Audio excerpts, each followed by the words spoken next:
Good evening everyone. चलिए अब आगे बढ़ते हैं। लास्ट लेक्चर में अपन लोगों ने लूप्स कंप्लीट कर लिए थे। फॉर हो गया, वाइल हो गया। अब अपन आते हैं पाइथन में अगले बहुत बहुत क्रूशियल चैप्टर की तरफ, जिसका नाम तो आप डे 1 से सुन रहे हैं, बट आपने खुद ने कभी इसको इंप्लीमेंट नहीं करा है। आज से आप वो भी करना स्टार्ट करेंगे। And we are going to discuss now the next chapter which is called as functions. Okay, शुरुआत करते हैं सबसे पहले एक बेसिक से क्वेश्चन के साथ कि प्रोग्रामिंग की दुनिया में फंक्शंस क्या होते हैं। अब आप मुझे बताइए, ये वर्ड या ये क्वेश्चन आप पहली बार नहीं सुन रहे हैं। मैं आपको इस सवाल का जवाब ऑलरेडी दे चुका हूं जब मैंने आपको पाइथन के इनिशियल डेज में यह समझाया था कि पाइथन में फंक्शन की कितनी कैटेगरीज होती हैं। क्या आपको याद है फंक्शंस क्या होते हैं? Do you remember that?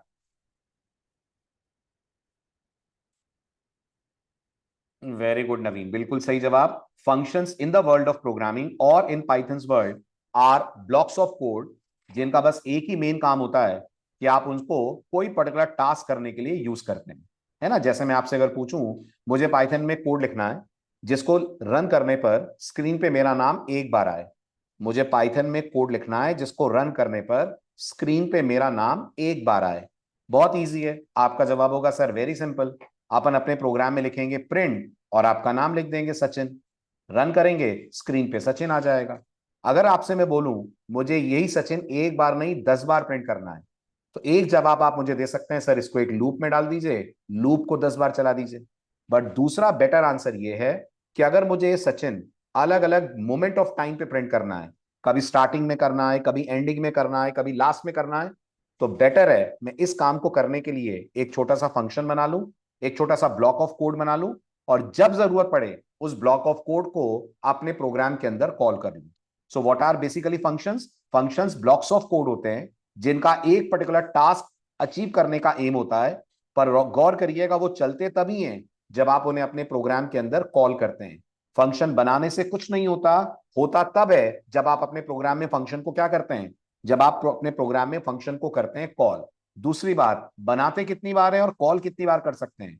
तो बनाते फंक्शन को एक बार है, पर कॉल आप उसे मल्टीपल टाइम्स कर सकते हैं, और इसी को प्रोग्रामिंग की दुनिया में बोलते हैं कोड रीयूजेबिलिटी। आप फंक्शन एक बार बनाएंगे, कॉल उसे मल्टीपल टाइम्स करेंगे। This in the world of programming is called as code reusability. Is this clear? ठीक, अब अगला पॉइंट आता है, अगर मैं रियल वर्ल्ड एग्जांपल से कंपेयर करूं तो फंक्शन क्या है। ये सेम एग्जांपल मैं आपको पहले भी समझा चुका हूं। फंक्शंस एक मशीन की तरह है जिसको कुछ इनपुट मिलता है, जो उसके लिए इंग्रेडिएंट्स होते हैं, वो उसको प्रोसेस करती है और अपन को कुछ आउटपुट देती है। मैंने कंपैरिजन करा था वॉशिंग मशीन के साथ। अगर आप वॉशिंग मशीन के साथ कंपेयर करें तो वॉशिंग मशीन का इनपुट डर्टी क्लोथ्स होते हैं। हाँ जी, तो मैंने आपको ये सेम एग्जांपल पहले भी दिया था कि फंक्शंस वॉशिंग मशीन की तरह होते हैं। अब मुझे बताइए वॉशिंग मशीन का इनपुट क्या होता है? वॉशिंग मशीन का इनपुट होता है डर्टी क्लोथ्स। प्रोसेसिंग क्या होती है? उनको धोना। और आउटपुट क्या होता है? Clean clothes. तो वॉशिंग मशीन जैसे एक तरीके का क्लोथ्स क्लीन करने का फंक्शन करती है, बिल्कुल ऐसे प्रोग्रामिंग की दुनिया में भी हम लोग फंक्शंस बनाते हैं। अब सवाल आता है फंक्शन के फायदे क्या हैं, फंक्शन के बेनिफिट्स क्या हैं? सबसे बड़ा फायदा यह है कि आपको कोड को बार बार लिखना नहीं पड़ता। आप उसे एक बार लिखते हैं और चला सकते हैं मल्टीपल टाइम। जैसे आप याद करिए, आप पाइथन में हेलो प्रिंट करते हैं तो बस इतने से हेलो प्रिंट हो जाता है, प्रिंट हेलो, यस और नो हो जाता है ना? सिर्फ इतना लिखने से हेलो प्रिंट हो जाता है। बट अब आप इतनी पाइथन पढ़ चुके हैं कि आप इतना सोच पाए कि इस प्रिंट के पीछे भी तो कुछ कोड होता होगा, कुछ तो स्टेटमेंट्स होते होंगे जो जब रन होते होंगे तो आपको हेलो दिखता है। वो स्टेटमेंट आपको एक बार भी नहीं लिखने पड़े, वो उस बंदे ने लिखे जिसने प्रिंट को डिफाइन करा, जिसने प्रिंट को बनाया। अपन सिर्फ प्रिंट को अपने प्रोग्राम के अंदर कॉल कर रहे हैं। तो सबसे बड़ा फायदा, रिपीटेशन आपका अवॉइड हो जाता है। दूसरा फायदा, पूरा प्रोग्राम एक साथ ना लिखकर आप अपने प्रोग्राम को टुकड़ों में तोड़ देते हैं, मॉड्यूल्स में डिवाइड कर देते हैं। और जब प्रोग्राम मॉड्यूल्स में डिवाइड हो जाता है तो उसे मैनेज करना आसान होता है, उसे टेस्ट करना आसान होता है, उसमें एरर्स को ढूंढना और उन्हें दूर करना आसान होता है। That is the benefit of dividing a large program into functions. गौर से अगली स्लाइड को देखिए, आपको पता चलेगा फंक्शन यूज करने और नहीं करने में क्या फर्क है। ध्यान से देखिए और मुझे बताइए लेफ्ट हैंड साइड वाला कोड क्या कर रहा है? लेफ्ट हैंड साइड वाला कोड क्या कर रहा है? तो जवाब है दो लिस्ट है हमारे पास, ये दोनों लिस्ट के ऊपर एक लूप चला रहा है। नहीं, रॉ कोड तो है ऋषिकेश, लेकिन कर क्या रहा है मैं ये पूछ रहा हूं। क्या आप ये समझ पा रहे हैं कि हम एक फॉर लूप चलाकर पहले इस लिस्ट को चेक कर रहे हैं, इवन और ऑड नंबर, फिर एक और फॉर लूप चलाकर इस लिस्ट को चेक कर रहे हैं। तो मुझे फॉर लूप कितनी बार चलाना पड़ा?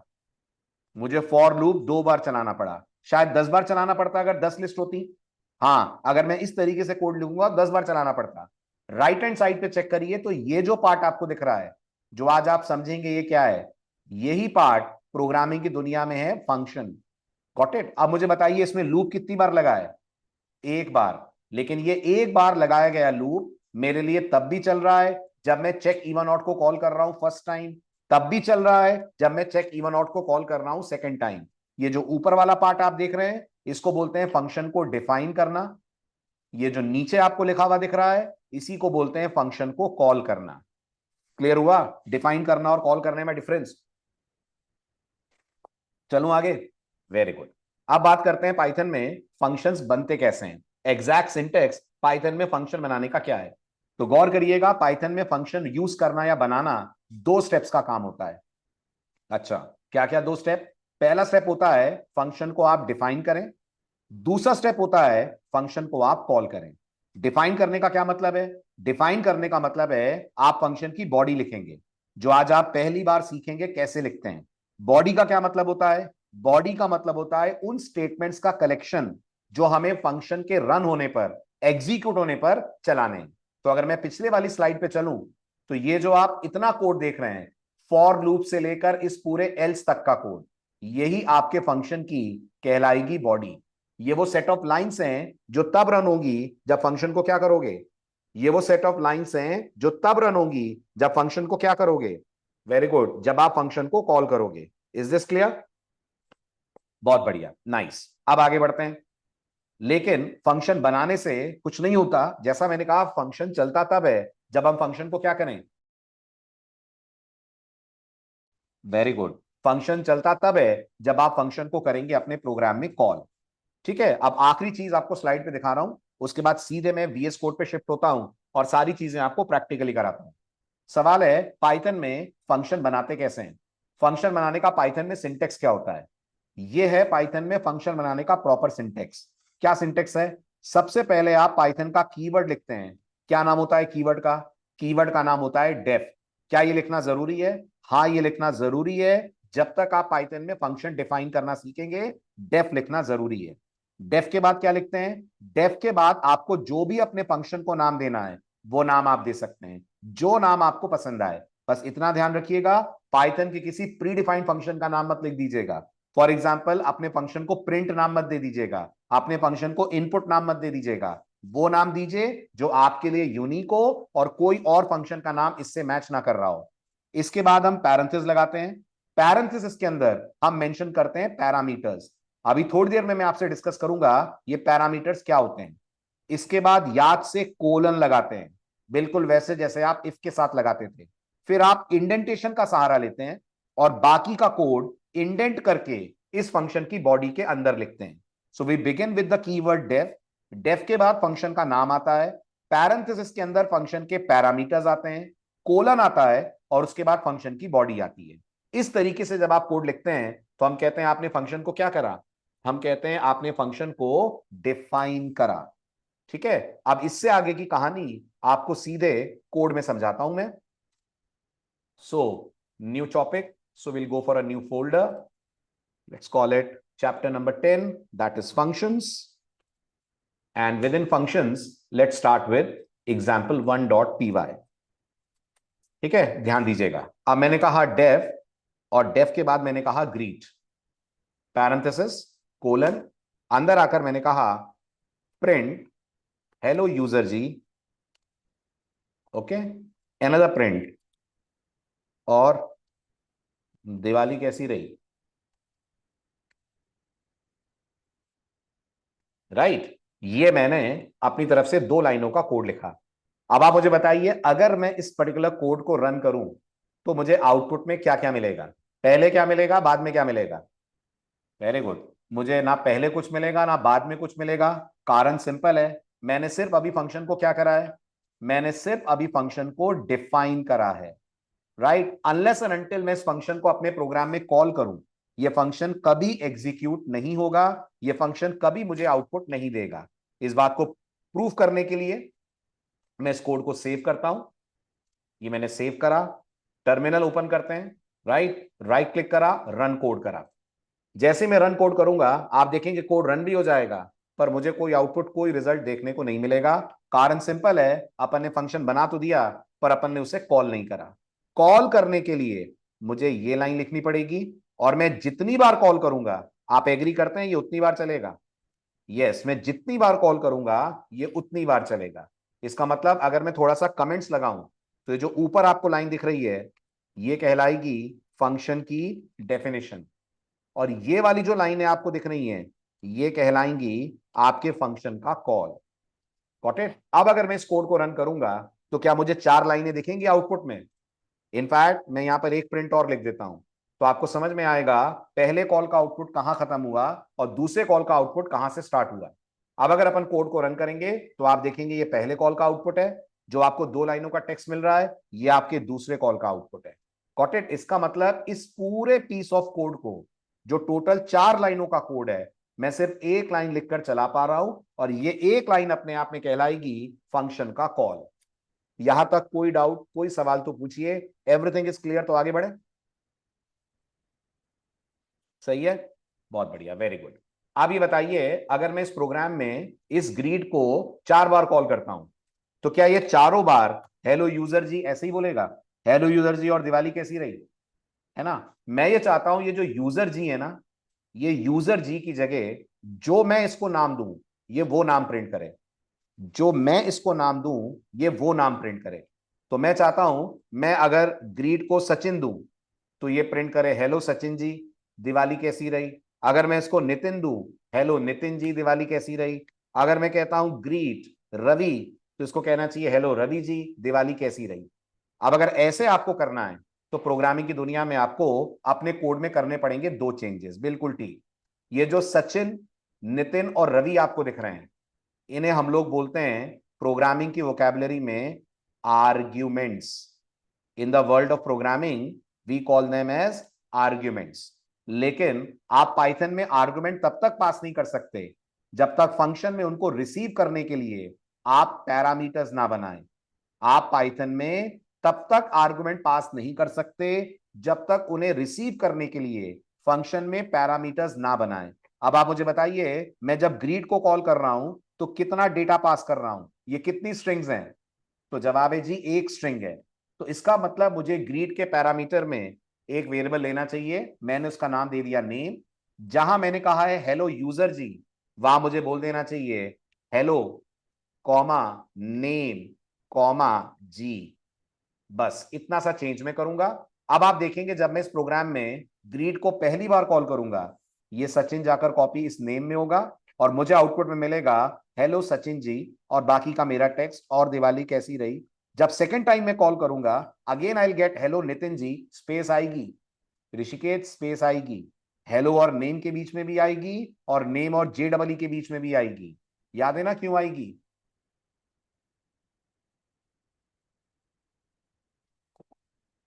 क्यों आएगी? बिकॉज ऑफ सेप, जो हम पहले डिस्कस कर चुके हैं।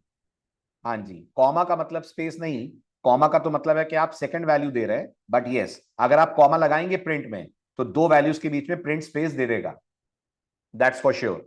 ओके, तो अगली बार आएगा हेलो नितिन जी और दिवाली कैसी रही, तीसरी बार आएगा हेलो रवि जी और दिवाली कैसी रही। तो एक बार फिर आपको याद दिला दूं, सचिन नितिन और Ravi, what do we call them? Sachin Nitin और रवि वैसे तो स्ट्रिंग्स हैं, वैसे तो स्ट्रिंग्स हैं, लेकिन फंक्शन की भाषा में वी कॉल देम आर्ग्यूमेंट्स। और ये नेम को क्या बोलोगे? इस नेम को अपन फंक्शन की इंग्लिश में, फंक्शन की वोकैबुलरी में बोलेंगे पैरामीटर्स। Is this clear? अच्छा, इनके 2 नाम और हैं, वो भी सुन लीजिएगा। ये जो सचिन नितिन और रवि हैं इनको एक्चुअल आर्ग्यूमेंट भी बोलते हैं, है ना? और ये जो नेम दिख रहा है आपको इसको फॉर्मल आर्ग्यूमेंट भी बोलते हैं। तो कंफ्यूज मत होइएगा, मैं ये दोनों वोकैबुलरीज यूज करूंगा। कभी मैं आर्ग्यूमेंट बोलूंगा या एक्चुअल आर्ग्यूमेंट बोलूंगा, कभी मैं पैरामीटर बोलूंगा या फॉर्मल आर्ग्यूमेंट बोलूंगा। ठीक है? अब अगर मैं इस पीस ऑफ कोड को एग्जीक्यूट करूं एज एक्सपेक्टेड, अपन को आउटपुट में यूजर जी की जगह वो स्ट्रिंग दिख जाएगी जो मैंने फंक्शन कॉल करते वक्त पास करी थी। यहां तक कोई डाउट नहीं है, कोई क्वेरी नहीं है, तो आगे बढ़े। Very good. चलिए अब आप मेरी थोड़ी सी मदद करिए। और मुझे एक फंक्शन बनाने में हेल्प करिए जिसका नाम मुझे रखना है कैलकुलेट। ठीक है, जिसका नाम मुझे रखना है कैलकुलेट। और मैं चाहता हूं ये कैलकुलेट को मैं दो इंटीजर्स पास करूं, ये उन दोनों इंटीजर्स को ऐड करे और ऐड करके उनका सम प्रिंट करे। मुझे एक फंक्शन बनाना है जिसका नाम मुझे देना है कैलकुलेट। ओके, तो मैं कहूंगा डेफ फॉलोड बाय कैलकुलेट, ये मेरे फंक्शन का नाम हो गया। पैरामीटर्स में मैं ले लेता हूं एक्स कॉमा वाई, इसके बाद आ जाएगा कोलन। अंदर मैं कहूंगा z equal to x plus y, ये हो गया z equal to x plus y. और फिर इसके नीचे मैं कहूंगा प्रिंट, और प्रिंट में मैं लिखूंगा सम इज कॉमा करके z। Got it. इसके बाद मैं कैलकुलेट को कॉल करूंगा, और जब मैं कॉल करूंगा तो मैं चाहूंगा कि मैं इसको कुछ ऐसे कॉल करूं, कैलकुलेट, और पास कर दूं मैं इसको 5,7। Got it. तो ये जो आप देख रहे हैं इसको मैं नीचे ले लेता हूं, ये मैंने कैलकुलेट कॉल करा बाय पासिंग द नंबर्स 5 और 7। ठीक है, अब मुझे बताइए अगर अब मैं इस कोड को रन करता हूं, क्या मुझे आउटपुट में 5 और 7 का सम दिख जाएगा? यस, मुझे 5 और 7 का सम दिख जाएगा विच इज 12। ठीक है, अब मैं ये चाहता हूं इस कोड को थोड़ा सा और इंप्रोवाइज करें। इसको मैं जितनी बार चलाऊंगा ये 12 भी दिखाएगा ना, है ना। आई वॉन्ट ये जो डेटा है जिसका ये सम निकाल रहा है वो डेटा अपन यूजर से लेकर पास करें। तो अगर डेटा मुझे यूजर से लेना है तो फिर मुझे यूज करना पड़ेगा इनपुट। बिल्कुल सही। तो मैं कहूंगा x equal to I N T input, यहां आ जाएगा एंटर फर्स्ट इंटीजर। ठीक है, फिर मैं कहूंगा y equal to again I N T input, यहां आ जाएगा एंटर सेकेंड इंटीजर। जो भी इंटीजर्स आएंगे x और y में, मैं उन्हें कैलकुलेट को कॉल करके पास कर दूंगा as arguments x comma y. ठीक है, क्या अब ये प्रोग्राम जो इनपुट मैं दूंगा यानी यूजर देगा उसी को ऐड करेगा? यस, अब ये उसी को ऐड करेगा। तो मैंने पहला इंटीजर इसको 10 दिया, दूसरा इंटीजर 20 दिया, सम आ जाएगा 30। क्लियर है ना। अब दो आवश्यक बातें, अगर आप प्रोग्रामिंग में बिगनर हैं तो दो जरूरी बातें। सबसे पहली बात, ये जो आपने पैरामीटर्स बनाए हैं इनका नाम आपने एक्स और वाई लिया है। ये जो आपने आर्ग्यूमेंट्स दिए हैं इनका भी नाम आपने एक्स और वाई लिया है। कंपलसरी है कि ये नाम सेम हो? नहीं, ये बिल्कुल कंपलसरी नहीं है कि ये नाम सेम हो। कंपलसरी सिर्फ दो चीजें हैं, कंपलसरी सिर्फ दो चीजें हैं। पहली कंपलसरी चीज ये है कि अगर यहां पर पैरामीटर्स हैं तो आप यहां से आर्गुमेंट पास करेंगे। दूसरी कंपलसरी चीज, जितने पैरामीटर हैं एग्जैक्टली उतने आर्गुमेंट पास करेंगे, ना एक कम ना एक ज्यादा। जितने पैरामीटर हैं एग्जैक्टली उतने आर्गुमेंट पास करेंगे, ना एक कम ना एक ज्यादा। तो दोबारा सुनिएगा, जरूरी ये नहीं है कि इनका नाम एक्स वाई है तो इनका भी एक्स वाई नाम हो। इनका आप कोई भी नाम रख दीजिए, पाइथन को शिकायत नहीं है। उदाहरण के तौर पे मैं इसको ए बोल सकता हूं, इसको बी बोल सकता हूं, कॉल करते वक्त ए और बी का नाम पास कर सकता हूं। ठीक है, अभी भी ये प्रोग्राम वैसे ही परफॉर्म करेगा जैसे ये पहले कर रहा था। मैंने कहा 5, मैंने कहा 9, प्रोग्राम बोल देगा सम इज 14। तो जरूरी ये नहीं है कि नाम सेम हो, जरूरी ये है कि अगर पैरामीटर्स हैं तो आर्गुमेंट पास करे ही जाएं, हर हाल में करने पड़ेंगे, और एग्जैक्टली उतने ही करने पड़ेंगे जितने ऊपर आपने करे हुए हैं डिक्लेयर। Is this clear? समझ आ रहा है? अगर आपने एक भी पैरामीटर कम ज्यादा करा तो पाइथन फिलहाल दे देगी एक्सेप्शन। अगर एक भी पैरामीटर कम ज्यादा करा तो पाइथन की तरफ से आ जाएगी एक्सेप्शन, जिसका अभी मैं आपको डेमो दूंगा। ये क्लियर है? ठीक है, दूसरी जरूरी बात जो बहुत सारे एक्सपीरियंस प्रोग्रामर्स तो जानते होंगे, बट आप में जो बिगनर लोग हैं वो ये गलती करते हैं। क्या आप मुझे बता सकते हैं जब ये प्रोग्राम रन होगा तो सबसे पहले कौन सी लाइन एग्जीक्यूट होगी? बिल्कुल सही नमन। मैक्सिमम लोगों को ये लगता है सबसे पहले प्रोग्राम यहां से चलेगा, यहीं से तो प्रोग्राम स्टार्ट हो रहा है। ये तो खैर कमेंट है, पर यहां से तो प्रोग्राम स्टार्ट हो रहा है। ऐसा हरगिज नहीं है। पाइथन में सबसे पहले जो लाइन रन होती है वो लाइन होती है जो पहली अनइंडेंटेड लाइन है। और आपके प्रोग्राम में पहली अनइंडेंटेड लाइन, गौर कीजिएगा, लाइन नंबर 7 है ना। ये फंक्शन की बॉडी है। आप आज के लेक्चर में अच्छे से समझ रहे हैं, फंक्शन तब रन नहीं होता जब उसकी बॉडी लिखते हैं, वो तब रन होता है जब अपन उसको कॉल करते हैं। इसलिए ये मत सोचिएगा सर ये भी तो अनइंडेंटेड है। ऑफ कोर्स ये अनइंडेंटेड है, लेकिन ये तब तक नहीं चलेगा जब तक कोई इसको कॉल ना करे। तो अगर आप इस प्रोग्राम को कभी भी ट्रेस करें कोई भी पाइथन का कोड ट्रेस करें, कभी टॉप टू बॉटम ट्रेस मत करिएगा, कभी समझ नहीं आएगा। हमेशा वहां से ट्रेस करिए जो पहली अनइंडेंटेड लाइन है। तो अगर मैं इस प्रोग्राम का फ्लो आपको समझाऊं, तो सबसे पहले ये वाली लाइन रन होगी। आपका प्रोग्राम यूजर से एक इंटीजर मांगेगा जो चला जाएगा ए में। फिर आपका प्रोग्राम इस लाइन को रन करेगा, दूसरा इंटीजर मांगेगा जो चला जाएगा बी में। फिर आपका प्रोग्राम इस तीसरी लाइन को रन करेगा। जब ये तीसरी लाइन रन होगी तो कंट्रोल यहां से घूमकर कैलकुलेट के पास जाएगा। आपने जो ए और बी की जगह वैल्यूज भेजी हैं वो पास होंगी। सपोज करो ए में 10 है और बी में 20 है, तो इस एक्स के अंदर 10 स्टोर हो जाएगा, इस वाई के अंदर 20 स्टोर हो जाएगा, जेड के अंदर इनका सम आएगा, स्क्रीन के ऊपर ये सम डिस्प्ले होगा, और उसके बाद पाइथन वापस लौटेगी और कैलकुलेट के बाद अगर कुछ होता तो पाइथन उसको एग्जीक्यूट करती। फॉर एग्जाम्पल अगर मैं कैलकुलेट के नीचे लिख दूं बाय, तो क्या ये बाय मुझे लास्ट में मिलेगा? यस, ये बाय मुझे लास्ट में 100% मिलेगा। तो आप ऐसे जितने लोगों की ये फर्स्ट प्रोग्रामिंग लैंग्वेज है, आपके लिए स्पेशल स्पेशल मैसेज है कि प्रोग्राम को जब भी पाइथन में ट्रेस करें, पहली अनइंडेंटेड लाइन से ट्रेस करें। इट्स नॉट दैट प्रोग्राम हमेशा पहली लाइन से चलता है, आज तक चलता था।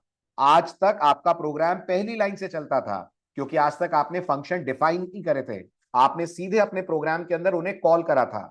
लेकिन अब जब आप फंक्शन डिफाइन करेंगे तो पहली लाइन फंक्शन की डेफिनेशन नहीं चलेगी, पहली लाइन वो चलेगी जो अनइंडेंटेड होगी। ये बात समझ आई? क्लियर है? No doubts? आगे बढ़ूं? वेरी गुड, बहुत बढ़िया। चलिए नेक्स्ट। अब बात आती है कि पाइथन में आपको अगर फंक्शन से कुछ रिटर्न कराना हो, तो क्या पाइथन में फंक्शन से वैल्यू रिटर्न हो जाएगी? तो पाइथन ये कहती है अगर आपने अपने फंक्शन के अंदर कुछ काम करा है, कुछ टास्क करा है, और आप चाहते हैं उस टास्क का जो रिजल्ट है वो वहां पहुंचाया जाए जहां से फंक्शन कॉल हो रहा है, तो आपको ये काम करने के लिए अपने पाइथन कोड के अंदर यूज करना पड़ेगा रिटर्न स्टेटमेंट। चौंकिएगा मत, ये काम आप बहुत बार पाइथन की तरफ से होता हुआ देख चुके हैं।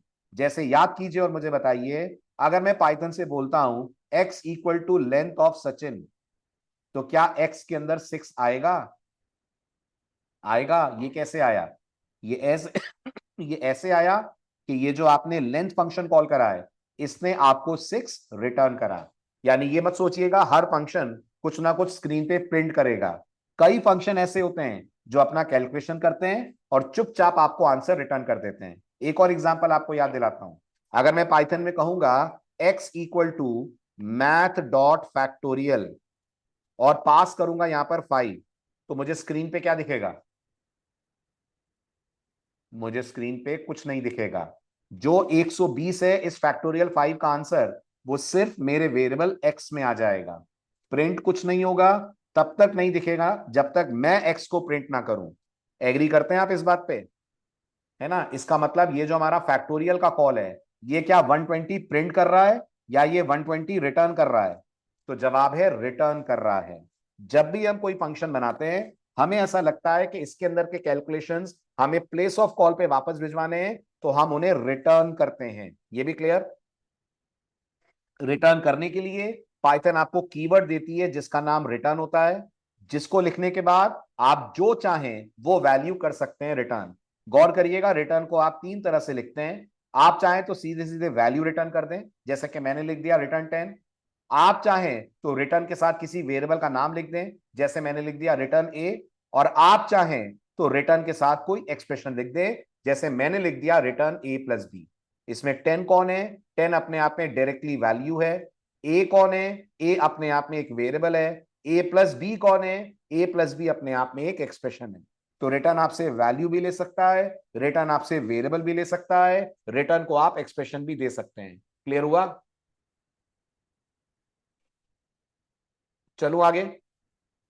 Very good. तो अगर मैं अपने इसी कोड को चेंज करूं और मैं आपसे कहूं अब मैं चाहता हूं ये जो सम वाली लाइन है ना, ये वहां प्रिंट हो जहां से कैलकुलेट कॉल हो रहा है, ये चेंज मुझे कोड के अंदर करना है। तो अपन ये काम पाइथन में कैसे करने वाले हैं? तो जवाब है पहला चेंज आप ये करने वाले हैं कि वो जो प्रिंट है वो यहां से हटा देंगे और प्रिंट की जगह आप लिख देंगे रिटर्न जेड। इंडेंटेशन का खास ख्याल रखिएगा। तो आप यहां लिख देंगे रिटर्न जेड। ठीक है। अब अगर इस कोड को चलाऊं तो क्या होगा? क्या ये प्रोग्राम मुझसे 2 नंबर लेगा? तो जवाब है बिल्कुल लेगा। क्या ये प्रोग्राम कैलकुलेट को कॉल करेगा? बिल्कुल करेगा। लेकिन इसके बाद कुछ नहीं होगा। कुछ क्यों नहीं होगा? क्योंकि कैलकुलेट ने आंसर रिटर्न तो करा, पर आपने अपने प्रोग्राम के अंदर इसको रिसीव नहीं करा, आपने अपने प्रोग्राम के अंदर इसको कैच नहीं करा। तो फंक्शन से रिटर्न करी गई वैल्यू रिसीव करना जरूरी है। फंक्शन से रिटर्न करी गई वैल्यू रिसीव करना जरूरी है। सिंटैक्टिकली जरूरी नहीं है, लॉजिकली जरूरी है। सिंटैक्टिकली जरूरी नहीं है का मतलब कोड चलेगा, आप नहीं भी रिसीव करोगे तो मैंने कहा 4 और 6 कोड चला, लेकिन आपको रिजल्ट नहीं मिलेगा, वैल्यू रिटर्न हुई पर लॉस्ट हो गई। अगर आप चाहते हैं आपका प्रोग्राम प्रॉपरली इसको रिसीव करे, तो आपको यहां कहना पड़ेगा c is equals to calculate a comma b. इसके बाद आप कह सकते हैं print followed by sum is comma करके सी। अच्छा, और क्या इसका नाम मैं सी की जगह जेड रख सकता हूं? क्या इसका नाम मैं सी की जगह जेड रख सकता हूं? तो जवाब है बिल्कुल रख सकता हूं। कुछ फायदा होगा अगर इसका भी नाम जेड हो और इसका भी नाम जेड हो? कोई फायदा नहीं होगा। कोई नुकसान होगा अगर इसका भी नाम जेड हो और इसका भी नाम जेड हो? कोई नुकसान नहीं होगा। तो आप अपने फंक्शन के अंदर वाले वेरिएबल और फंक्शन के बाहर वाले वेरिएबल का नाम सेम रखेंगे तो भी कोई दिक्कत नहीं है, डिफरेंट रखेंगे तो भी कोई दिक्कत नहीं है। Is this clear? राइट। तो अब अगर आप इस कोड को रन करें, डेफिनेटली कोड आपका इनपुट तो लेगा ही, साथ में आपको सम भी डिस्प्ले करके देगा। No doubt, no query still now? All good, very good. तो अब जरा इस कोड को फटाफट इंप्लीमेंट करवा दीजिए। बहुत छोटा सा एग्जांपल है जो आपको अप्लाई करवाना है। एक फंक्शन बनाना है जिसका नाम रखना है एब्सोल्यूट, जो पैरामीटर में एक इंटीजर ले और उसकी एब्सोल्यूट वैल्यू रिटर्न करे। जब मैं एब्सोल्यूट वैल्यू कह रहा हूं तो आई होप आपको याद होगा, एब्सोल्यूट वही है जिसे मैथ्स में आप लोग मॉड बोलते हैं। तो -5 का एब्सोल्यूट कितना? -5 का एब्सोल्यूट 5 है ना। और 10 का एब्सोल्यूट कितना? 10 का एब्सोल्यूट 10। ठीक, तो ये कोड अपन को ट्राई करना है। कैसे करेंगे बताएं? इसको करा मैंने save as. This is our example number 6। बोलिए। सबसे पहले फंक्शन डिफाइन करेंगे। फंक्शन का नाम दे दिया मैंने एब्सोल्यूट, पैरामीटर में आ गया n। ठीक, क्या लिखेंगे? क्या लिखेंगे यहां पर? सिंपल सा इफ एल्स लगा दीजिए। अगर n की वैल्यू ग्रेटर देन 0 है, राइट, अगर n की वैल्यू ग्रेटर देन 0 है तो रिटर्न कर दीजिए n। ठीक है। अदरवाइज अगर ऐसा नहीं है तो रिटर्न कर दीजिए n का नेगेशन, -n। क्लियर है?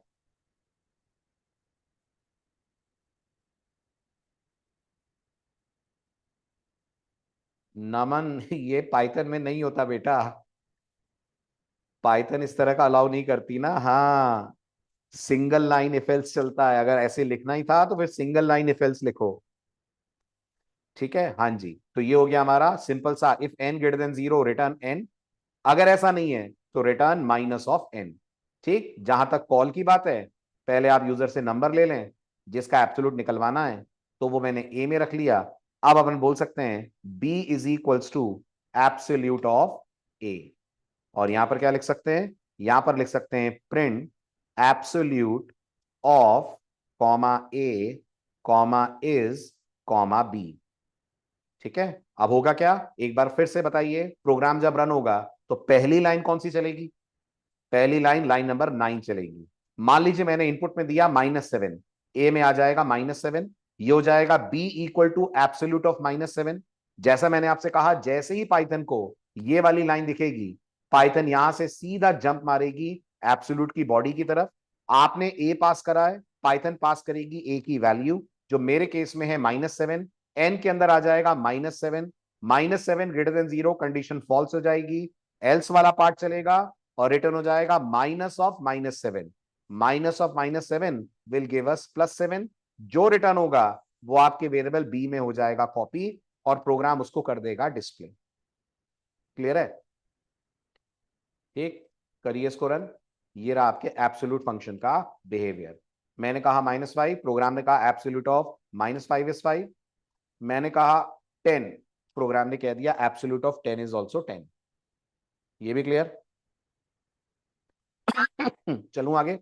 चलिए, अब एक जरूरी बात, खास तौर पे अगर आप जावा के बैकग्राउंड से हैं या आप जावा स्क्रिप्ट के बैकग्राउंड से हैं। अगर ये जावा का लेक्चर होता या ये जावा का कोड होता और मैं इसको यहां लिखता तो कोड चलता? बिल्कुल चलता, है ना। जावा लैंग्वेज में या बहुत सारी दुनिया की प्रोग्रामिंग लैंग्वेज में फंक्शन की बॉडी नीचे और कॉल ऊपर दे सकते हैं, कोई प्रॉब्लम नहीं है। लेकिन पाइथन इस मामले में सबसे अलग है। पाइथन का कहना है जब तक फंक्शन डिफाइन नहीं करेंगे तब तक आप उसे कॉल नहीं कर सकते, क्योंकि मैंने आपसे कहा ना, पहली लाइन कौन सी रन होगी? जो पहली अनइंडेंटेड लाइन है। तो इस बार आपका कोड रन होगा लाइन नंबर 2 से। जब वो लाइन नंबर 2 पे आएगा तो कोई दिक्कत नहीं है, क्योंकि इनपुट और इंट क्या ये दोनों प्री डिफाइंड फंक्शन है? क्या पाइथन इनको पहचानती है? हाँ, पहचानती है। पर जब पाइथन लाइन नंबर 3 पे आएगी तो उसे एब्सोल्यूट का कॉल दिखेगा। और पाइथन किसी भी फंक्शन का कॉल जब देखती है तो उसे ऊपर की तरफ सर्च करती है। ये आदत पाइथन ने सी लैंग्वेज से उठा रही है। ये आदत पाइथन ने सी लैंग्वेज से उठाई है। सी लैंग्वेज के अंदर भी यही होता है, राइट। तो अगर आप फंक्शन का कॉल दे रहे हैं और बॉडी नीचे दे रहे हैं तो पाइथन क्या करेगी? पाइथन देगी एक्सेप्शन। एक्सेप्शन का नाम बता पाएंगे? आपने इसका नाम सुना हुआ है? नहीं नवीन, एक्सेप्शन का नाम आएगा नेम एरर। पाइथन बोलेगी इस नाम का तो कोई फंक्शन ही नहीं बनाया तुमने। जब इस नाम का फंक्शन ही नहीं है तो उसको कैसे यूज कर सकते हैं? Are you getting this?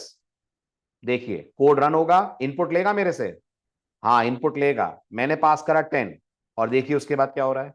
उसके बाद पाइथन कह रही है कौन एब्सोल्यूट? मुझे कोई एब्सोल्यूट ही नहीं मिल रहा, क्योंकि पाइथन एब्सोल्यूट को लाइन नंबर 3 के ऊपर ढूंढ रही है। सो हमेशा याद रखिएगा, इन the world of Python function की डेफिनेशन पहले आएगी, कॉल उसके बाद में आएगा। क्लियर है ना। बहुत सारी लैंग्वेजेस ऐसा नहीं कहती, लेकिन पाइथन ऐसा कहती है। हाँ, फंक्शन डिक्लेरेशन होता ही नहीं है। वो तो जावा में भी नहीं होता ना नमन, यहां भी नहीं होता। सीधे फंक्शन की बॉडी लिखते हैं और उसको कॉल करते हैं, दैट्स इट। डिक्लेरेशन जैसी कोई चीज नहीं होती। क्लियर है? चलें आगे। चलिए अब लेते हैं छोटी सी क्विज। जो कुछ आपने पढ़ा उसके बेसिस पर कुछ मल्टीपल चॉइस, की इस बार चॉइस भी नहीं दूंगा। इस बार आपको खुद ही गेस करना है आउटपुट। रेडी? चलो बताओ। First case.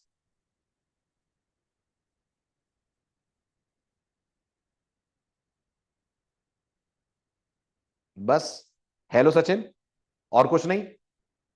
वेरी गुड विनय। हेलो सचिन और उसके बाद एक्सेप्शन, एरर नहीं, एक्सेप्शन। समझ रहे हैं?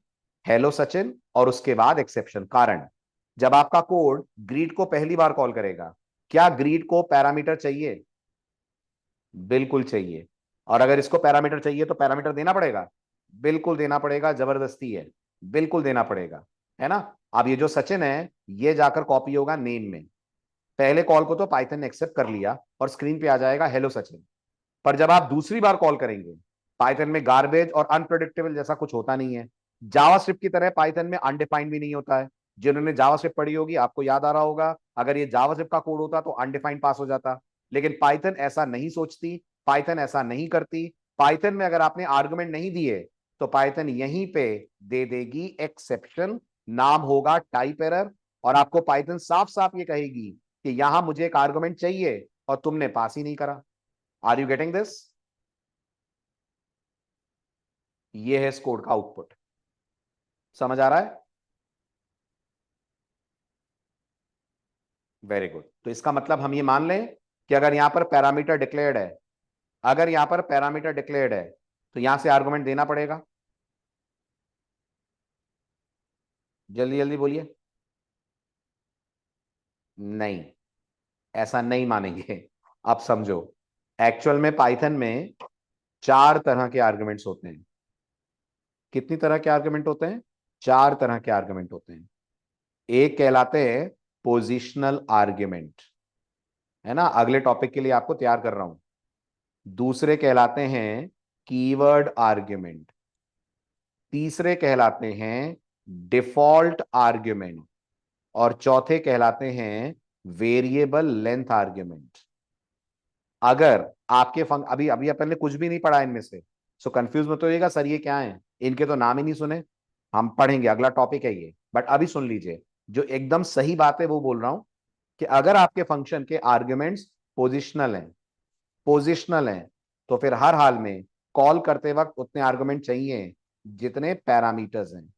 I repeat the entire line one more time. अगर आपके फंक्शन के आर्गुमेंट पोजिशनल हैं तो फिर कॉल करते वक्त उतने आर्गुमेंट चाहिए जितने पैरामीटर हैं। अभी कंफ्यूज मत होइएगा, सर एक तो ये समझ नहीं आया पोजिशनल आर्गुमेंट क्या होते हैं, दूसरा ये समझ नहीं आया पहचानेंगे कैसे आर्गुमेंट पोजिशनल है कि नहीं है। अभी सब आपको समझ में आएगा, पर अभी वोकैबुलरी वाइज याद रखिएगा कि अगर आर्गुमेंट पोजिशनल है तो उतने आर्गुमेंट चाहिए जितने पैरामीटर हैं। इसीलिए आपको यहां पर एक लाइन लिखी हुई दिख रही है, दिख रही है, आपका एक पोजिशनल आर्गुमेंट मिसिंग है। Can you see this? है ना। अब मैं आपको इसके अगेंस्ट एक और बात याद दिलाता हूं, प्रिंट के बारे में याद करिए। क्या पाइथन के अंदर अगर मैं प्रिंट हाई लिखूंगा चलेगा, और अगर मैं कुछ भी नहीं लिखूंगा तो भी चलेगा? तो फिर ये कैसे पॉसिबल है? चलेगा ना नमन? अगर मैं कुछ भी नहीं लिखूंगा तो भी तो प्रिंट चलता है, न्यू लाइन दे देता है ना। तो यही तो समझने वाली बात है कि यहां तो पाइथन एरर नहीं देती है, हाई दे रहा हूं तो भी चला रही है, कोई आर्गुमेंट नहीं दे रहा हूं तो भी चला रही है। मेरे ग्रीड के साथ भेदभाव क्यों? मैंने ग्रीड को कुछ नहीं दिया तो भी चलना चाहिए। वो इसलिए नहीं चल रहा है क्योंकि आपके ग्रीड का नहीं, बिल्कुल नहीं, बिल्कुल नहीं ऋषिकेश। आज के बाद दोबारा ये गलती कभी मत करना। पाइथन के अंदर ओवरलोडिंग नहीं होती है। दो प्रिंट नहीं है पाइथन के पास, एक ही प्रिंट है। Got it? ये बहुत बड़ा ब्लंडर हो जाएगा किसी इंटरव्यू में अगर आपने बोल दिया दो प्रिंट है। नहीं है पाइथन के पास दो print. There is only one print available in Python. Got it? है ना। तो फिर ये कैसे पॉसिबल है? एक ही प्रिंट है और दो तरह से कॉल हो रहा है। तो एक लेक्चर का वेट कर लीजिए, ये किस कारण से पॉसिबल है आप समझ जाएंगे जब आप पढ़ेंगे ये बाकी के आर्गुमेंट। क्लियर? गुड। तो अभी के लिए तो आप ये मान लीजिए कि अगर आप इस तरह से फंक्शन बना रहे हैं जैसे आज आपने सीखा, तो फिर यहां जितने पैरामीटर हैं यहां से उतने आर्गुमेंट देने पड़ेंगे, ना कम ना ज्यादा, ये भी याद रखना, ना कम ना ज्यादा। चलो आगे। क्लियर? बहुत बढ़िया। अगले का आउटपुट बताइए।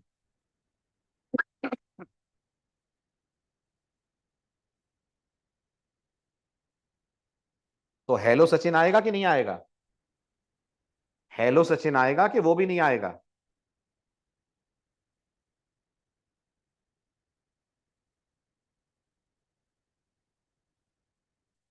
वेरी गुड, नहीं आएगा, बिल्कुल नहीं आएगा। कारण आपकी इस पूरी लाइन में पाइथन को एरर या एक्सेप्शन दिख रही है। पाइथन को ये पूरी लाइन ही गलत दिख रही है। क्यों लाइन गलत दिख रही है? क्योंकि उसको दिख रहा है आर्गुमेंट दो जा रहे हैं, जबकि पैरामीटर कितने हैं? पैरामीटर एक ही है। तो पाइथन यहीं पे कोड रोक देगी। Again you will gate type error, और पाइथन कोड चलाने से मना कर देगी। आपको याद दिलाएगी कि ग्रीड को चाहिए एक आर्गुमेंट, तुम जबरदस्ती दो दे रहे हो। ये भी क्लियर हुआ? जेएस होती तो आ जाता, बिल्कुल सही उन्नति। जेएस का दिल इस मामले में पाइथन से बड़ा है। दोनों ही डायनेमिक है, लेकिन फंक्शंस के मामले में दोनों का बिहेवियर अलग अलग है। नेक्स्ट। अब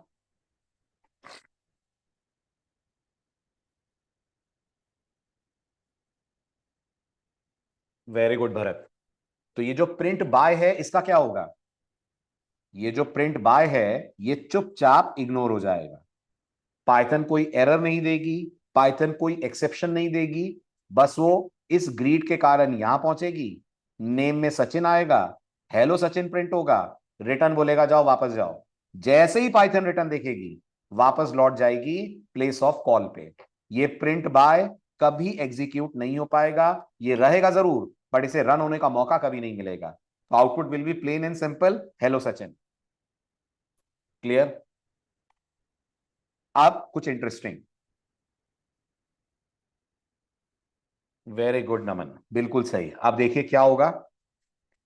पाइथन इस पर्टिकुलर कॉल को एग्जीक्यूट करेगी, यहां पहुंचेगी, नेम में आएगा सचिन। ओके। आपने कहा हेलो कॉमा नेम, प्रिंट हो गया हेलो सचिन। क्या फंक्शन इसके बाद खत्म है? हाँ खत्म है। क्या आपने अपने फंक्शन, फंक्शन तो खत्म है ना उन्नति, फंक्शन की बॉडी तो इसके बाद है ही नहीं ना। Very good. क्या आपने अपने फंक्शन में रिटर्न लिखा है? नहीं लिखा है। तो आप पाइथन का एक नया रूल याद रख लीजिएगा। If a function contains no return statement, then by default it returns none. ये पाइथन का रूल है. then by default it returns null. NONE none. अगर कोई फंक्शन अपनी बॉडी के अंदर कोई रिटर्न स्टेटमेंट लेकर नहीं बैठा है तो बाय डिफॉल्ट वो रिटर्न करता है NONE नन. और ये आपके साथ दूसरी बार हो रहा है. सही बोल रहा हूं? ये आपके साथ दूसरी बार हो रहा है.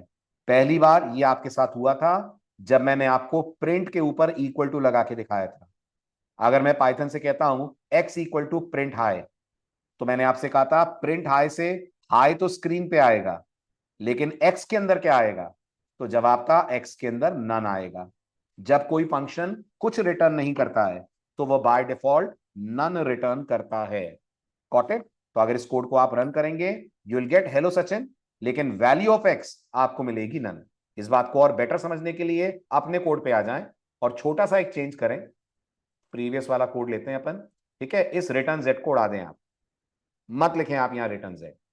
ठीक है, अब आप इस एग्जाम्पल 5 को रन कीजिए. देखिए आपको सम क्या मिलता है. प्रोग्राम रन हुआ. प्रोग्राम ने कहा दो इंटीजर दो, मैंने कहा 10 और 20. प्रोग्राम बोलेगा इनका सम नन है. क्लियर?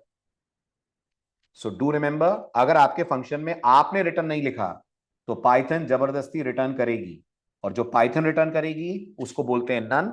नन के बारे में आप बहुत ज्यादा बातें करेंगे हम आगे, लेकिन सही टाइम आने पर. बस अभी इतना याद रख लीजिएगा, नन को स्ट्रिंग मत मानिएगा, नन को लिस्ट मत मानिएगा. नन की डेटा टाइप होती है नन टाइप.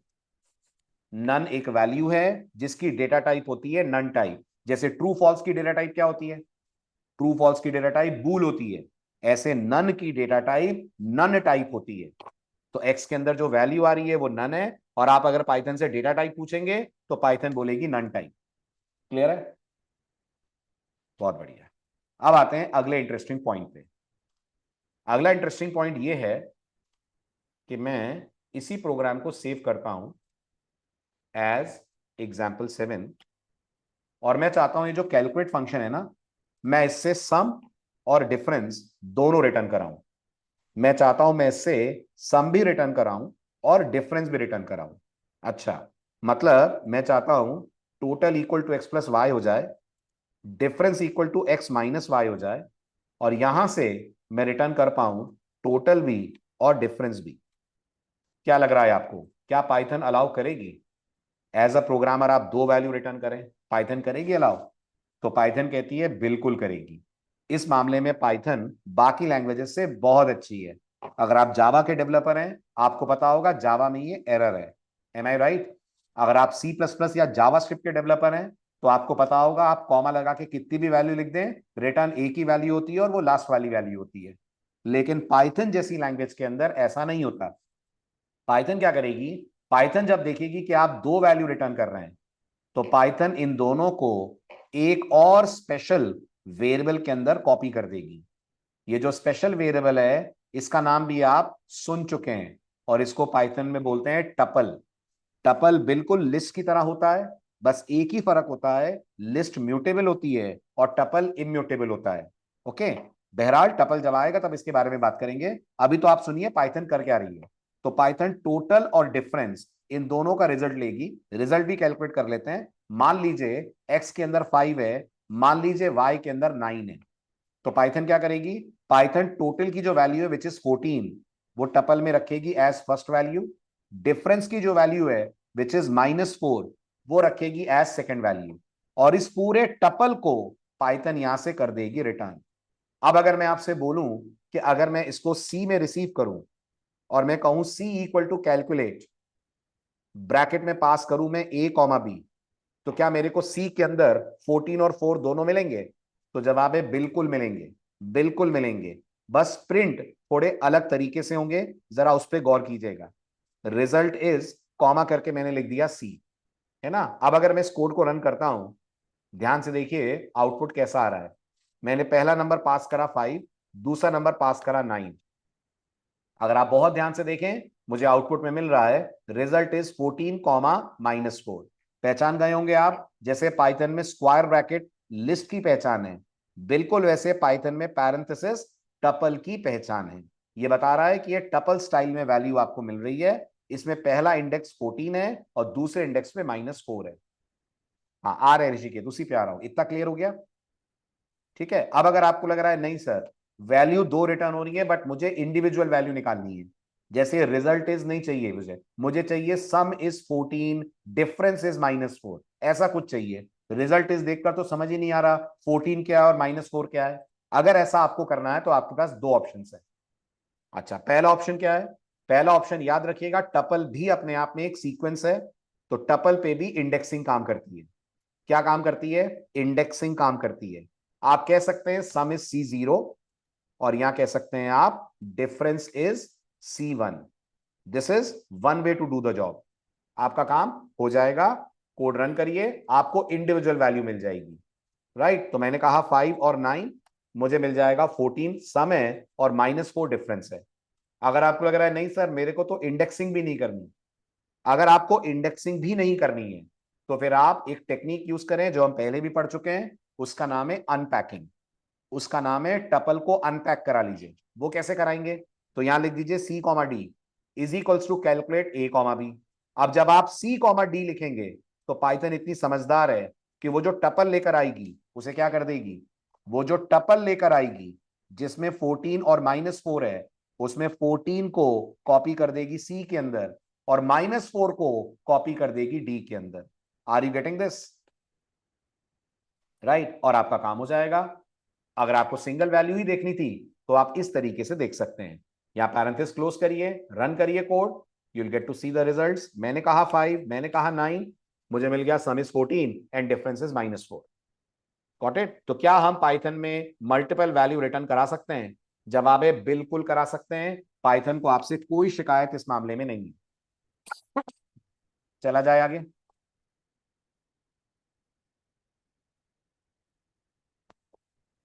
हाँ जी, क्या क्वेश्चन? सर लाइन 5 पे जो हो रहा है वो पैकिंग होगी। हाँ जी बिल्कुल, लाइन नंबर 5 पे जो पाइथन कर रही है उसको हम बोलेंगे पैक कर रही है। तो यहां पर वो टोटल का रिजल्ट रख रही है, अगर मैं मान लू 5 और 9 है तो 14, और यहां रख रही है -4। This behaviour is called results को टपल में पैक करना। और फिर जब ये रिजल्ट यहां पहुंचेगा तो पाइथन 14 को डालेगी सी में, पाइथन -4 को डालेगी डी में, और इसको बोल रहे हैं पाइथन इस पैक्ड डेटा को अनपैक कर रही है। क्लियर है? चलो आगे। ठीक है, ये हुआ फंक्शन का बेसिक इंट्रोडक्शन। आप बढ़िए आगे, और जैसा मैंने कहा अगले बहुत जरूरी टॉपिक की शुरुआत कर देते हैं, और वो है फंक्शन में आर्ग्यूमेंट्स की वेराइटीज क्या हैं। कितनी तरह के आर्ग्यूमेंट एक फंक्शन के अंदर आप पाइथन में ले सकते हैं। लेकिन सबसे पहले मैं आपको एक बार फिर बताना चाहूंगा, क्या आर्ग्यूमेंट और पैरामीटर ये एक ही चीज है या इनमें डिफरेंस है? तो जवाब है डिफरेंस है। अपन ने तो पढ़ लिया है बट एक बार फिर मैं आपके नोटिस में लाना चाहूंगा the difference between argument and parameter. बहुत बार स्टूडेंट्स या इवन कई प्रोग्रामर्स को मैंने देखा है वो इनको इंटरचेंजेबली यूज करते हैं। लॉजिकली ये सेम है, टेक्निकली इनमें बहुत बड़ा फर्क है। पैरामीटर वो होता है जो फंक्शन डिफाइन करते वक्त पैरेंथेसिस के अंदर आप लिखते हैं। आर्ग्यूमेंट वो होता है जो फंक्शन कॉल करते वक्त पैरेंथेसिस के अंदर आप पास करते हैं। जो डिफाइन करते वक्त लिखते हैं वो पैरामीटर है, जो कॉल करते वक्त लिखते हैं वो आर्ग्यूमेंट है। एक इमेज मेरी बात को और क्लैरिफाई करेगी। आप देख पा रहे होंगे मैंने ऐड नाम का एक फंक्शन बनाया है, इसमें num1 और num2 अपने आप में पैरामीटर्स कहलाएंगे, इसमें 5 और 4 अपने आप में आर्ग्यूमेंट्स कहलाएंगे। क्लियर है ये डिफरेंस? चलूं आगे। ठीक है, अब अपन बात करते हैं किसी भी फंक्शन को कितनी तरह से आप आर्गुमेंट दे सकते हैं। तो पाइथन कहती है मेरे यहां आर्गुमेंट की 4 वेराइटीज होती हैं। In a function in Python you can have 4 varieties of arguments. What are those 4 varieties? Number 1 we call it positional argument, number 2 we call it keyword argument, number 3 it's called default argument, number 4 is called variable length argument. तो कितनी तरह के argument? तो जवाब है जी 4 तरह के argument. अब मिलिए पहले वाले आर्ग्यूमेंट से, इनफैक्ट मिल तो आप चुके हैं, आप पहले वाले आर्ग्यूमेंट को पहचानिए। आज के लेक्चर में जितने आपने कोड लिखे फंक्शन के, सब पोजिशनल आर्गुमेंट को यूज कर रहे थे। बट आप समझिए पोजिशनल होता क्या है। पढ़िए, पहला चांस आपका। पढ़ लेंगे तो डन लिखिएगा।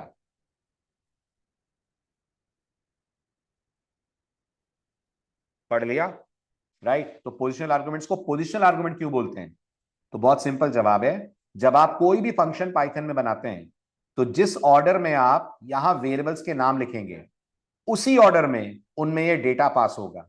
यहां पहला वेरिएबल n1 है, गॉट इट? तो n1 में इस पहली वैल्यू को पाइथन भेजेगी। यहां दूसरा वेरिएबल n2 है, n2 में इस दूसरी वैल्यू को पाइथन भेजेगी। तो क्या पाइथन ये ऑर्डर देखकर डिसाइड कर रही है कि यहां का पहला नंबर यहां के पहले वेरिएबल में, यहां का दूसरा नंबर यहां के दूसरे वेरिएबल में? यस। तभी तो इसको पाइथन में अपन क्या बोल रहे हैं? तभी तो इसको पाइथन में आप बोल रहे हैं positional argument. Is this clear? तभी तो इनको बोलते हैं पोजिशनल आर्गुमेंट, है ना। अब इनके लिए पाइथन ने एक कंडीशन दी है, वो कंडीशन हम बहुत अच्छे से आज के लेक्चर में पढ़ चुके हैं। क्या कंडीशन है? Number of positional argument and number of parameter must exactly B same. जितने पोजिशनल आर्ग्यूमेंट हैं और जितने पैरामीटर हैं वो बिल्कुल सेम होने चाहिए। अब जरा इस कोड को देखिए, यहां पोजिशनल आर्ग्यूमेंट कितने हैं? 2 हैं, ठीक है। और मैं पास कितने आर्गुमेंट कर रहा हूं? यहां मैं पास एक ही कर रहा हूं। गौर करिएगा, ये कॉमा नहीं है, डॉट है। तो मैं 5.4 लिख रहा हूं। अगर मैं 5.4 लिख रहा हूं तो मैंने तो एक ही आर्गुमेंट पास करा, और पाइथन इसको एक्सेप्ट करने के लिए तैयार नहीं है, क्योंकि फंक्शन को चाहिए 2 पोजिशनल आर्गुमेंट। ऐसी स्थिति में पाइथन जनरेट कर देगी टाइप एरर। क्लियर है? मैसेज पढ़िए पाइथन का क्या आएगा अगर इस कोड को आपने रन करा। This is what you are going to get on your screen.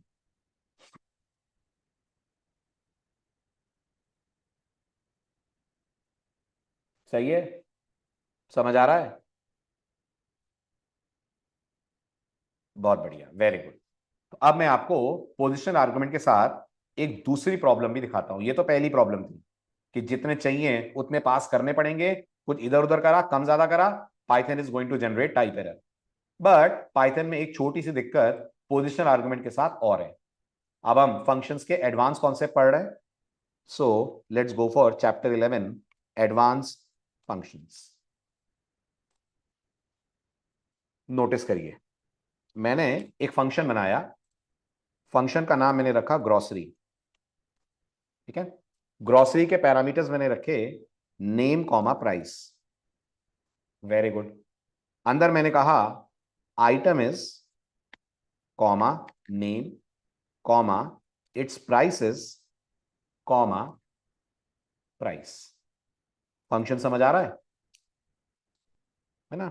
अब मैंने ग्रोसरी को कॉल करा और मैंने पहला आर्गुमेंट पास करा ब्रेड, दूसरा आर्गुमेंट पास करा 20। एज एक्सपेक्टेड, क्या ये ब्रेड नेम में जाएगा और ये 20 प्राइस में जाएगा? जाएगा। जब रन करूंगा तो आउटपुट आएगा item is bread, its price is 20। Am I right? Yes, आएगा। एक्सपेक्टेशन भी यही है कि यही आना चाहिए, आएगा भी यही। Item is bread, its price is 20। But अगर मैं इस कोड को कुछ ऐसे रन करूं, ग्रोसरी यहां पास करूं मैं 250 और यहां पास करूं मैं बटर, तब क्या होगा? वेरी गुड, कोड चलेगा, लेकिन आपको नहीं लगता आउटपुट थोड़ा सा नॉनसेंस आएगा? बिल्कुल, आउटपुट थोड़ा सा नॉनसेंस आएगा। ये जो आपका सेकंड वाला कॉल है, ये आइटम का नाम 250 प्रिंट करेगा और उसकी प्राइस बटर प्रिंट करेगा। मतलब 250 खरीदने आए हैं, बटर की कीमत है। Nonsense output. आइटम 250 है, उसकी कीमत बटर है। यही आपका कोड दिखाएगा। इसका मतलब पोजिशनल आर्गुमेंट के साथ छोटी सी एक प्रॉब्लम ये भी है कि आप जिस ऑर्डर में डेटा पास करेंगे, पाइथन बिना सोचे समझे उसे अकॉर्डिंग टू पोजीशन कॉपी करेगी। अब वो इतना दिमाग ही नहीं लगा रही कि 250 आइटम का नाम कैसे हो सकता है, 250 तो प्राइस हो सकते हैं। Got it? बट अगर आपको लगता है नहीं सर, मैं तो ये चाहता हूं मैं 250 कहीं भी पास करूं, जाना उसे प्राइस में ही चाहिए, बटर कहीं भी लिखूं, जाना उसे नेम में चाहिए, तो आपको second variety of argument use करने हैं, और इसको हम पाइथन में बोलते हैं कीवर्ड आर्ग्यूमेंट। क्या बोलते हैं इसको? पाइथन में आप बोलते हैं कीवर्ड आर्ग्यूमेंट।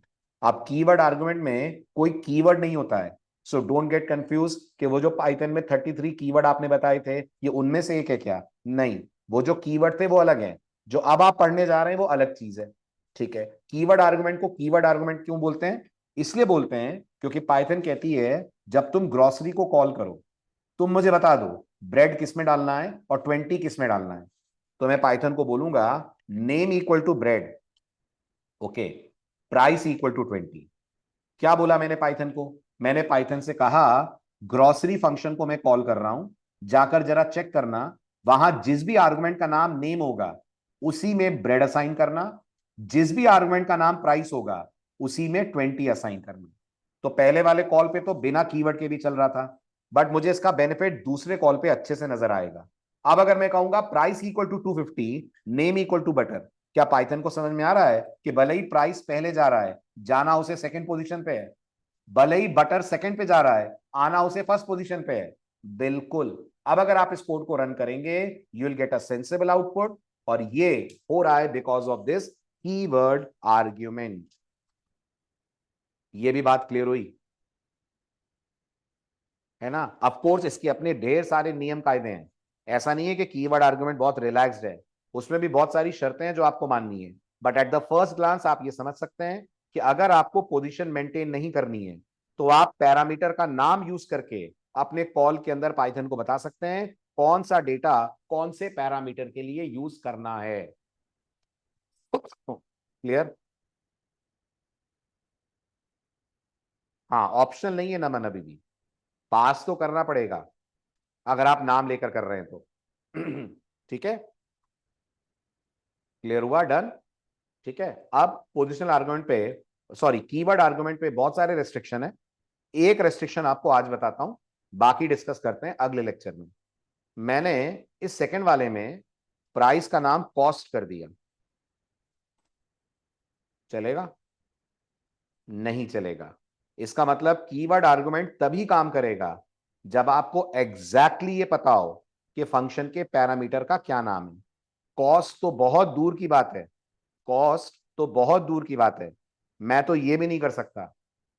देख रहे हैं आप मेरे से क्या गलती हो गई है, प्राइस का पी मैंने कैपिटल कर दिया है, इसमें भी पाइथन मेरे को दे देगी टाइप एरर, वो बोल देगी भाई ऐसा कोई प्राइस नहीं है। हालांकि आप पाइथन भी थोड़ा थोड़ा इंटरनली एआई यूज कर रही है तो सजेशन दे रही है, ऐसा तो नहीं है ये प्राइस बोलना चाह रहे हो आप। Got it. तो आप देख पा रहे होंगे अगर आप पोजीशन कीवर्ड आर्गुमेंट यूज करते हैं तो ऑल्दो आपका काम चल रहा है आर्गुमेंट्स को आगे पीछे करके, बट आपको नाम एग्जैक्टली वही देना है जिस नाम का आर्गुमेंट है, केस सेंसिटिविटी के साथ।